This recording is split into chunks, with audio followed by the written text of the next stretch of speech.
Hello, great people. Welcome back to our channel. We're so excited to have you again. Your state is bubbling right now considering the effort of the joint team of security in Ibarapa local government area of Oyo State. They have been able to capture a man who was a turn in the neck of the resident of Ibarapa, that's Iganga, Ibarapa, and its environment, talking about a Fulani warlord. His name is Kilu Wakili. He's one of those persons who have been causing a lot of trouble. I could still remember that when the Sunday Boho, first of all, sent packing those who were in Iganga, another set of people were calling on him to come because they were at the mercy of these Fulani warlord. They were demanding him to come and kick him out. And some Fulani guys said, well, that he was such a tough person, nobody can do anything to him. And he has been known around in where he stays to be a very troublesome and notorious kind of guy, you know. But right now, the good news is that the young man has been captured. Wow, thumbs up to the security operative. But I'd just like to give you details of the news, and we also look at subsequent things that may happen now that he has been arrested. According to the news, a joint team of Ibarapa security operative, including Odua People's Congress, OPC, vigilantes, and other groups have arrested the notorious Fulani warlord terrorizing Oyo community. His name is Kilu Wakili. It was gathered that Wakili was arrested after several attempts resulting in a gun battle. There had been reports that Wakili and his gang were involved in the killing and kidnapping of several people in Ibarapa, Oke, Ogun, Oyo State. Wakili was nabbed barely 7 days after his second-in-command, Isiaka Muhammadu, was arrested alongside 4 others. The Are Onaka Kamfo of Yoruba land, Gani Adams, confirmed Wakili arrest in a statement made available to us by his special assistant on media, Kingp Aderemi, on Sunday. Adams says the Fulani warlord was arrested around 7 a.m. on Sunday and had been handed over to the divisional police office in Ibo Ora, Oyo State. The statement was titled Insecurity. Gani Adams applaud OPC Ibarapa joint security team over arrest of Kingpin Wakilu, 3 others in Ibarapa. The Are Onaka Kamfo of Yoruba land described Wakili as the most dreaded notorious kingpin who had operated in Oyo State.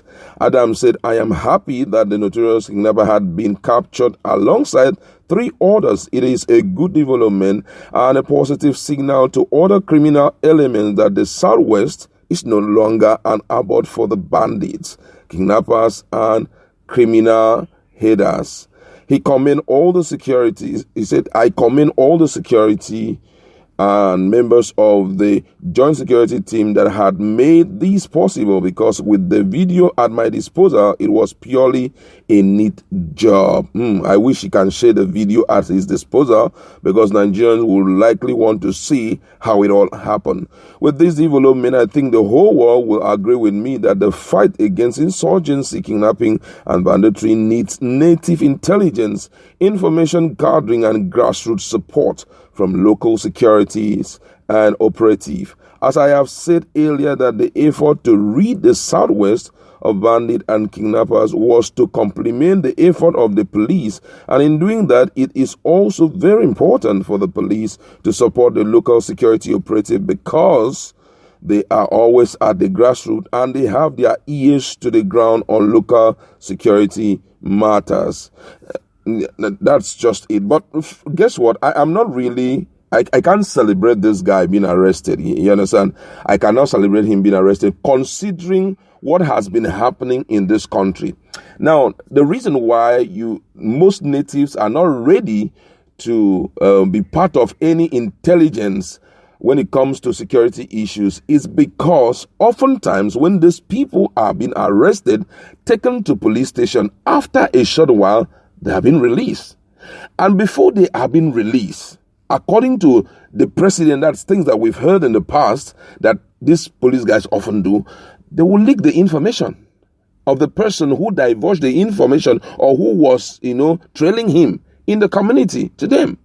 It has happened in the case of Boko Haram. It has happened in the case of Fulani haters. It has even happened around our environment. They will just say, this person. What that guy would just do is to pump in money and said, who were the people that championed the whole process of me being arrested? Before you know, they will begin to mention. And just a short period of time, those people will begin to go down. And that is why we are seeing pending issues of insurgency and insecurity in our environment. The very day the government makes up their mind to work, that is when all of these things will be exterminated without any struggle. That's the truth. In the very day, any governor that just wake up and said, it's time, I can't take this no more, and get the military informed, get the police informed, get all the required people informed, the people in the place are the ones that would die police number and say, one of them is staying here, one of them is staying here. And when they just hit like that, very simple to eradicate all of these things. Insecurity in Nigeria is not a big case. The only thing is why it's difficult is because there are some political instrumentation in this whole game. You understand? There are a lot of people who are manipulating things. Some of them wants to make sure that the place seems so unconducive for the present government. Yes. Some of them want to make sure, some of them are doing all of this so that they can benefit much. Some of them want it to be pending so that the government can be spending more.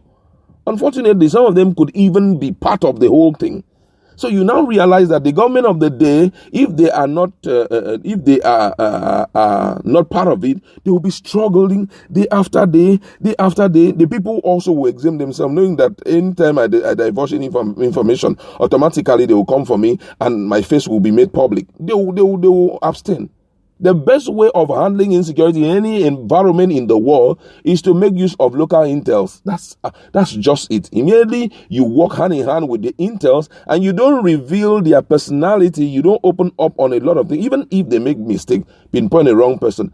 After the investigation, just free. Don't tell the innocent person anything. Just allow him to go. You understand? But just make sure that you don't open your mouth and be sharing the person's face, where he lives, his phone number. And before you know, other people who knew that he was the one that leaked the information will see him die in the next 4 or 5 days. Why would they help out? But all the same, we are hopeful that the government will continue from here, Continue from here, I mean, they must take stringent actions against him. One of the things that I don't know if it has happened is if the state government had rolled out any strong bill or any strong law on the case of kidnapping and insurgency, because that is where the whole thing will revolve around. If there had been a strong case on ground or strong law on ground to curb insurgency and kidnapping, this guy, everything will be settled once and for all. Either he's been thrown into the prison or because he has gotten involved in killing a lot of people, you just let him go and we just pass him out immediately. Understand what I mean? I pray that the government will do the needful. That's where we like to leave it. What do you think is going to be the next step taken by the federal government in handling this case? Let's interact in our